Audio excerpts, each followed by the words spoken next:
Mary Armstrong, age when interviewed 91.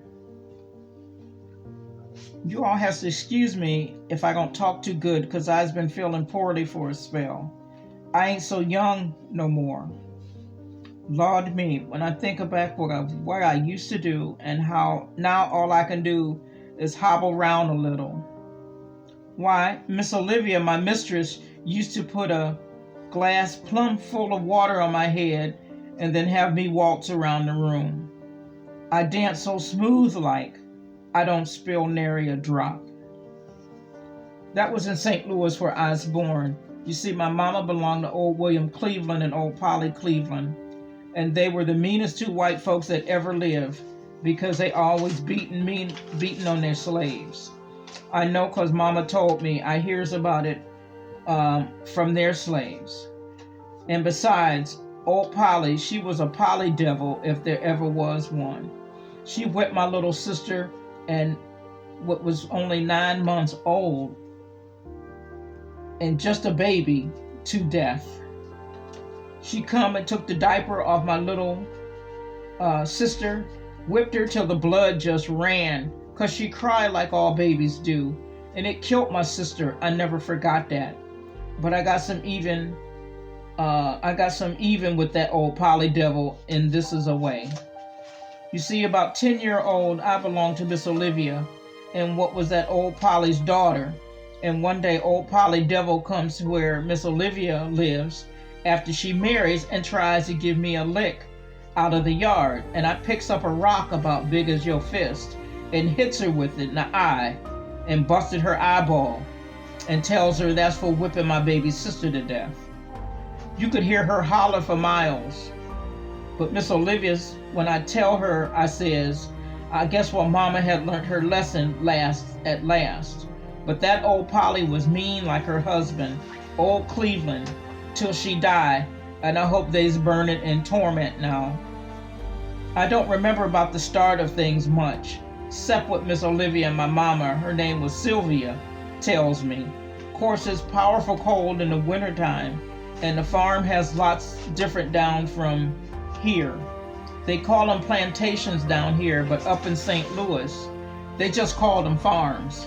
That's what they were, 'cause we raises wheat and barley and rye and oats and corn and fruit.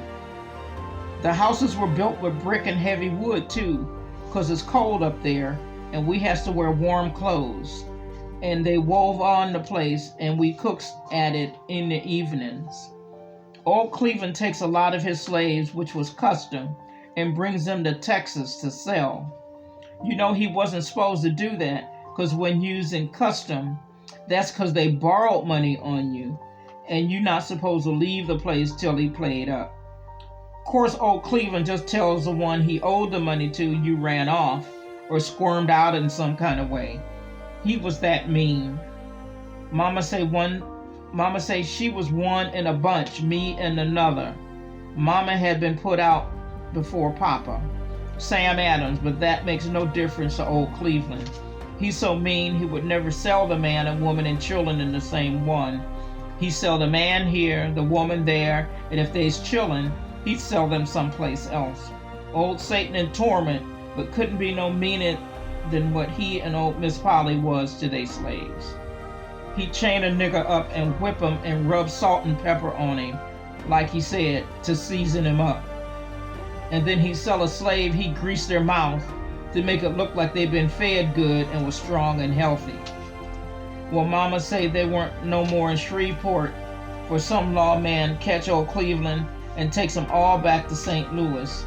Then my little sister born, the one old Polly devil killed, and I was about 4-year-old then. Miss Olivia takes a liking to me, though her papa and mama so mean she was kind to everyone, and they just love her. She married to Mr. Will Adams, and he was a fine man. Has about 5 farms and 500 slaves. He buys me for her from old Cleveland and pays him $2,500 and gives him George Henry, a nigger to boot. Lordy, I sure happy to be with Miss Olivia and away from old Cleveland and old Polly, 'cause they killed my little sister. We lived in St. Louis on Chinqua Hill, and I's a house girl. When the babies start come, I nurses them and I spin thread for clothes on the loom. I spin 6 cuts of thread a week, but I have plenty of time for myself, and that's where I learned to dance so good. Law, I sure just was crazy about dancing. If I was eating my victuals and I hear a fiddle play, I gets up and dances. Mr. Will and Miss Olivia was good to me. I never call Mr. Will Massa. Neither, but when they have company, I call him Mr. Will. And round the house by ourselves, I call them Pappy and Mammy, 'cause they raised me up from a little girl. I hear old Cleveland done took my mama to Texas again, but I couldn't do nothing, 'cause Miss Olivia wouldn't have much truck with her people. Once in a while, old Polly comes over, but Miss Olivia tells her not to touch me or the others. Old Polly tries to buy me back from Miss Olivia, and if they had, they'd have sure killed me. But Miss Olivia say, I'd wade in blood deep as hell before I let you have Mary. That's just the words she told him. Then I hear my papa in one place and I don't know where. Of course, I don't know him so well, just what mama done told me. So that didn't worry me like mama being so far away. One day Mr. Will say, Mary, you go down to the river to see the boat race? Lord me, I never won't forget that. Where we live, it ain't far from the Mississippi River, and pretty soon, here they comes, the Natchez and the Eclipse, to smoke and fire just pouring out like they smokestacks. That old captain on the Eclipse start putting in bacon meat in the boiler, and the grease just comes out blazing, and it beat the Natchez to pieces. I stays with Miss Olivia till 63, when Mr. Will set us all free. I was about 17-year-old or more. Anyway, I'm going to find my mama. Mr. Will fixes me up 2 papers, one about a yard long and the other something smaller, but both has big gold seals on what he says is the state of Missouri. He gives me money and buys my ticket to Texas and tells me if there's still slave time down there and to put the papers in my bosom, but to do whatever white folks tell me, even if they wants to sell me. But he says, before you get off the block, just pull out them papers and hold them up for folks to see, and don't let them out of your hands.